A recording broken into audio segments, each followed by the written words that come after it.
berani melakukan. Dan ada beberapa orang pinter, beberapa saja orang pinter atau orang yang menganggap dirinya pinter, ya kan?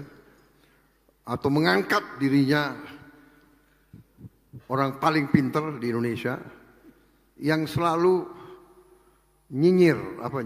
selalu mengejek program ini dan selalu mengangkat-angkat kesulitan atau kesalahan. Memang program ini tidak sempurna. Dalam pelaksanaan sampai sekarang ada beberapa ribu anak yang sakit perut, keracunan makan, tapi yang dibesarkan adalah keracunan. Seolah-olah program ini, saudara-saudara, yang kita tadi sampaikan adalah 36,2 juta penerima manfaat. Sampai hari ini mungkin sudah lebih 1,3-1,4 miliar porsi makanan yang diberikan. 1,3 ya. Berapa? 1,4 miliar porsi yang sudah dibagikan. Yang keracunan makan 8.000 kurang lebih. Benar Pak Dadan? Jadi kalau diambil statistik adalah 0,0007 atau 0,0008. Artinya program ini 99,99% berhasil. Jadi di mana ada usaha manusia yang 99,99% berhasil dibilang gagal. Tapi kita tidak mau ada satupun, tidak boleh ada satupun anak yang sakit, mungkin karena makanan kurang bagus, kurang bersih dan sebagainya. Tapi kalau 1,4 miliar dibagi 8.000, saya kira ini masih, kalau dalam ilmu pengetahuan, dalam sains, ini masih dalam koridor, katakanlah koridor of error, ya. Tapi kita mau zero error, kita mau zero defect, walaupun sangat sulit, tapi kita harus. Kita sudah perintahkan semua dapur harus punya alat-alat yang terbaik untuk membersihkan, dan ini kita akan sempurnakan terus. Dan juga kita minta semua guru untuk anak-anak sebelum makan cuci tangan yang benar. Kalau perlu harus diajarkan bagaimana makan pakai sendok untuk mencegah kalau virus, bakteri bisa dari mana saja. Ini saya highlight ini karena ini sangat penting. Kita ini dianggap penjuru, dianggap contoh. Selain Brazil, India, Indonesia dianggap yang paling berani. Dan kita sekarang dianggap ya salah satu yang paling cepat mencapai 36 juta penerima manfaat dalam waktu 1 tahun. Brazil membutuhkan 11 tahun untuk mencapai 40 juta. Kita lakukan dalam 1 tahun. Ini suatu prestasi yang saya anggap harus kita akui. Dan untuk itu saya terima kasih hadir di sini Kepala Badan Gizi Nasional Profesor Dadan Hindayana, profesor dari IPB. Jadi saudara-saudara, leadership, pemimpin.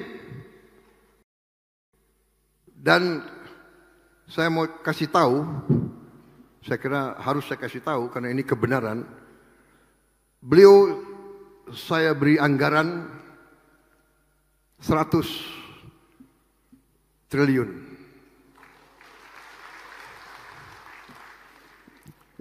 Jangan terlalu cepat tepuk tangan. Pertama anggarannya di awal tahun 2025 adalah 71 triliun yang kita rencanakan. Dari penghematan efisiensi yang saya dibantu oleh menteri-menteri dan tim saya, kita bisa efisienkan, kita coret yang nggak perlu, jalan-jalan ke luar negeri, macam-macam ini, ya kan, perayaan ini, perayaan itu. Saya kira tiap kementerian tidak perlulah bikin upacara perayaan ulang tahun kementerian, cukup sederhana saja. Kita bisa menghemat cukup banyak. Dari penghematan itu kita bisa menghemat sekitar 300 triliun.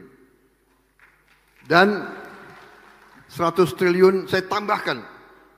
Dari 71 triliun saya tambahkan 100 triliun. Tapi dalam perjalanan, karena memang tidak gampang membangun 30.000 dapur dalam 1 tahun, beliau mengatakan, Pak, sampai akhir tahun 2025 ini sesungguhnya kami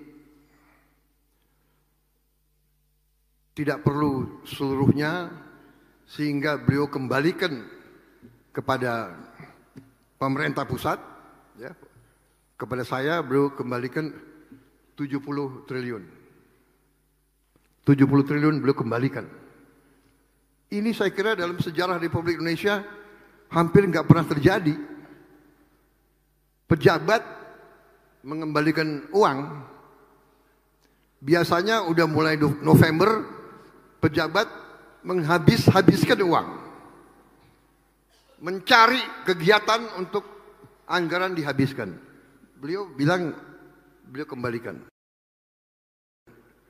70 triliun.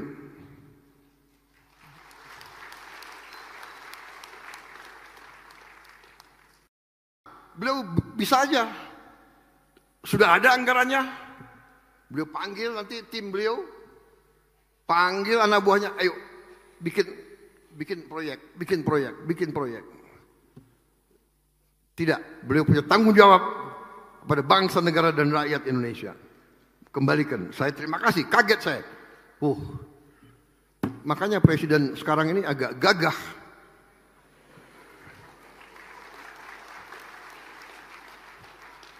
Boleh tanya menteri-menteri dan anak buah saya. Kadang-kadang mereka minta, kami punya anggaran ini, Pak. Berapa kau butuh? Saya butuh 5T.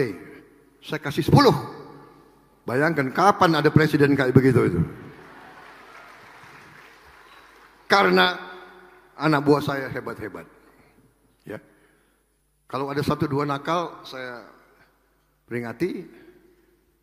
Ya kan? 1 kali peringatan.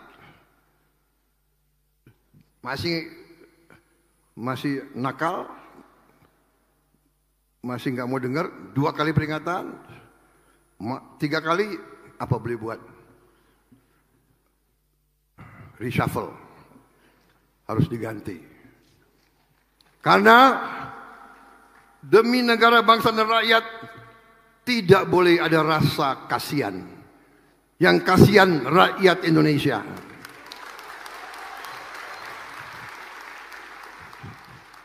Saya nggak apa-apa dibenci, asal rakyat saya tidak benci saya. Kalau saya dibenci oleh maling-maling, koruptor, manipulator, penipu-penipu yang serakah, nggak apa-apa, nggak ada urusan. Saya dikasih peringatan, Pak, hati-hati loh Pak, mereka uangnya banyak. Mereka bisa bayar demo, nggak ada urusan. Yang penting rakyat Indonesia mendukung saya tidak ragu-ragu. Saya tidak ragu-ragu, saya akan hadapi koruptor-koruptor dan maling-maling, saya hadapi bersama saudara-saudara. Saya yakin rakyat Indonesia di belakang saya. Saya percaya itu.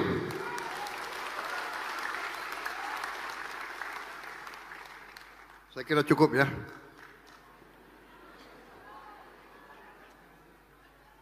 Masih 3, 4, 5, 6. Ada 13 paragraf lagi, tapi sudah. Saya kira intinya sudah kalian mengerti. Semangat.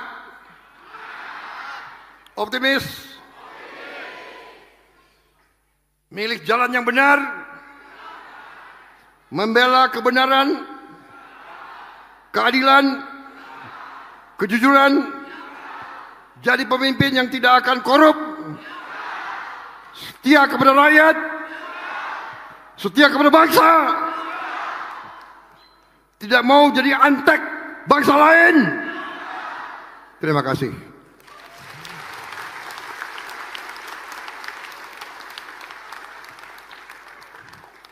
Ingat, belajar untuk berbakti, raih ilmu untuk bangsa. Mengabdi kepada bangsa dan negara. Kalau ragu-ragu, selalu membela rakyat, saudara-saudara sekalian. Wassalamualaikum warahmatullahi wabarakatuh. Salam sejahtera bagi kita sekalian. Shalom, salve, om, santi, santi, santi, om, namo buddhaya, salam kebajikan. Merdeka! Merdeka! Merdeka, terima kasih.